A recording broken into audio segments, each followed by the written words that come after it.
This is the Metairie Cemetery, and I'm going to take you on a tour of our Licalzi, Braun, Chacksfield, and Kremer families in the Licalzi Crypt.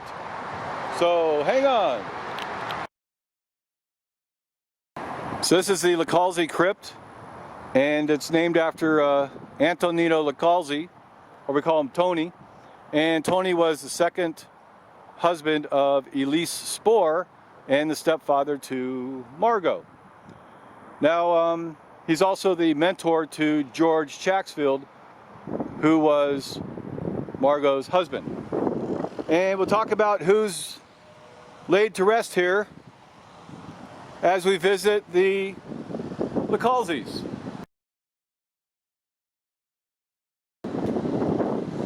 And up here, we'll start with our 3 times great-grandparents, Gustav Braun and his wife, Marguerite Abel. Gustav, he's here, and he's our 3 times great-grandfather, and he was born in right around 1830 in Berlin, Germany, and he died in New Orleans in 1865. We don't know why or how he came to America, but when he arrived, he adopted this American name Joseph Brown, like the color. So Joseph married Marguerite Abel, and she was the widow of Mr. Gare, and they got married on August 8, 1859 in New Orleans. And they had 1 child, Henry Joseph Brown, our 2 times great-grandfather. Now Henry, he is the only child of Gustav and Marguerite, and he was born December 29, 1864 in New Orleans, and he died in Paris, France, November 28, 1899. So Henry preferred the name Braun, B-R-A-U-N, and not necessarily the name Brown, like the color. And we're not sure why, but that's how he always wrote his name. Now, when arriving in America, almost immediately Gustav and Marguerite opened a confectionery store at what is now known as the site of La Pavillon Hotel outside the French Quarter. It's one of the most haunted hotels in all of America, and we'll visit that later in our tour. So when Gustav died, Marguerite remarried to a 3rd time to a fellow named Paul Kremer. And Paul is here.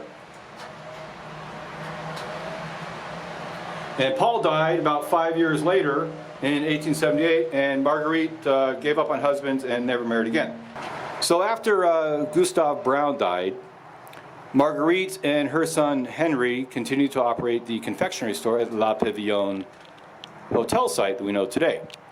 And Henry married Elise Spoor, who is here, and they had 3 children. They had Henry Jr., who is here. Now he died at a young age of only 10 years old. And up here we have Corinne, who is their daughter, born in 1885. And down here we have Margot Chacksfield Russell, who was their 3rd child, and she married George Chacksfield Sr. So the family, Marguerite and Henry and Elise, they all operated the confectionery store down at La Pavillon, and they saved up their money and headed out to Paris and Forbach, Lorraine, France, where their ancestors were, to pay them a visit in 1889 in the summer. So at the end of the year, near the end of the year in November, they headed down to the Exhibition Universelle, which is the World's Fair, and they saw the exhibition of the Eiffel Tower. But Henry got real sick, and he died like the next day. And his mom, Marguerite, was so distraught that she also died. So Elise was stranded in Paris with her 2 daughters, Corinne and Margot, and they made it back to New Orleans, and later on her husband Henry and her mother-in-law Marguerite were shipped back to New Orleans, where they were buried here in Metairie Cemetery, but probably later on moved to Greenwood Cemetery. And this is not where they're buried, presumably. It's just a memento of their lives. So Elise, as a widow, she moved back to her parents' home. Now her father, John Georges, had already died, and she moved in with her mother, Eleanor, and her spinster sister Julie, and her widowed sister Anna Laura, and her 9-year-old son. And Elise was known as the head of the household, so she supported the whole household. And in 1903, Elise married Anthony Licalzi, and we call him Antonino Licalzi. And in 1909, they moved up to Chicago, and George Chacksfield followed them up there, where he married Margot Brown. And Margot and George, they moved to California. Now, Tony died in 1913, Tony Licalzi, and he was moved down here to New Orleans. And Tony had a son, Mitch, who is here, and Mitchell died in 1918, and he was brought down here to New Orleans to be buried in this crypt. Now, Antonino was born in Sicily in November 3rd, 1857, and he died in Chicago November 3rd, 1913, on his birthday. And he had a son, Mitchell, from a previous marriage. And Mitch was born in New Orleans in 1878 and died in Chicago in 1918. And so Mitch also had a daughter named Marguerite Licalzi, and don't confuse her with our Marguerite, Margot Brown Licalzi. So Tony and Elise got married in 1903, and they moved up to Chicago in 1909 to open the Wilson Avenue Theater. And I'll tell you all about the Wilson Avenue Theater in another video, and the life of Antonino and his horse racing and property ventures. So once again, we have the Licalzi family crypt. This is Elise Spoor, and she was born Elise Jean Spoor, and she's our 2 times great grandmother. She's born February 12th, 1866, and she died July 4th, 1949. And she married Henry Braun in March 17th, 1884.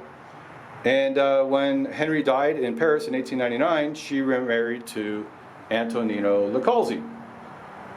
And now Elise was the daughter of John George Spor and Eleanor Bettinger, who we'll visit over at Greenwood Cemetery later on in our tour. And she had 6 brothers and sisters: Anna Louise Leroux, Georgiana Trundle, George Washington Spoor, Julie Spoor, Gustave Augusta, and Bertha Eleanor Roos, who was the owner of the Belle Helene plantation up in Geismar. And this is Marguerite Elise Brown, and she's known as Margot Brown. And she was born February 25th, 1889 in New Orleans. And she died June 21st, 1937 in Los Angeles. And she was a daughter of Elise Jean Spoor and Henry Brown, and the stepdaughter to Antonino Licalzi, and the stepbrother to Mitch Licalzi. And here's Mitch. Now, she married George Chacksfield Sr., and after George died in 1926, she married Mr. Russell. So this is Margot Chacksfield Russell, Margot Brown Chacksfield Russell, born 1889, died 1937, the wife of George Edwin Chacksfield Sr., who was born in 1886 in Chicago and died 1926 in Banning, California. So we're not really sure where Licalzis lived in New Orleans, but by 1909, Tony Licalzi took his family up to Chicago, where they opened the Wilson Avenue Theater up in the north side upscale theater of Chicago. And somehow, we're not sure why either, but George Chacksfield chased Margot up from New Orleans to Chicago, and they're married October 12th, 1910 in Chicago. And they had 3 children. Our grandfather, George Edwin Chacksfield. In 1911, they also had Elise Jean, his sister, and Anthony Francis. We always called him Tony. So later on, in 1911, they moved to Ontario, California, where George and Mitchell operated the Licalzi Fruit Company. And a few years later, Tony Licalzi died in 1913. And here's Tony Licalzi. He died in 1913. And Mitchell moved back to Chicago to run the Wilson Avenue Theater, while George stayed in California to run the Licalzi Fruit Company. So George came down with tuberculosis or some other lung disease, and he died at a home called the Sierra Sanitarium of Banning. And he died in 1926, and they sent his body back here. So Margot, here we go, she was left a widow with her 3 children at the age of 30, she was only. And her mom, Elise, moved out to California with her mom's sister, Julie. And we always know her as Elise and Aunt Julie. So, in California, Margot herself, she operated a confectionery business and was pretty much the head of the household. And her son, George, who's our grandfather, at the age of 18, he got a job as a bookkeeper at Bank of America and helped support the family as well. So Margot, in 1936, 10 years after her husband George had passed away, she married Lee Wellington Russell, who was a farmer from Pennsylvania, and they moved to their Pomona residence in 1917. Now, Russell, he worked for Edison Company, and he somehow disappeared from our records. He was divorced or widowed, but he died in Orange in 1974. So now we have Margot Brown Licalzi Chacksfield Russell.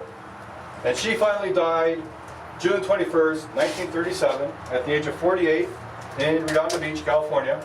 And her body was moved to New Orleans to be interred here at the Licalzi family crypt in Metairie Cemetery, alongside her mother, Elise, her husband George, her stepfather Anthony Licalzi, her stepbrother Mitchell, and her other relatives, the Browns. So that's our story of the Licalzi Crypt in New Orleans, Metairie Cemetery. Hope you enjoyed my story.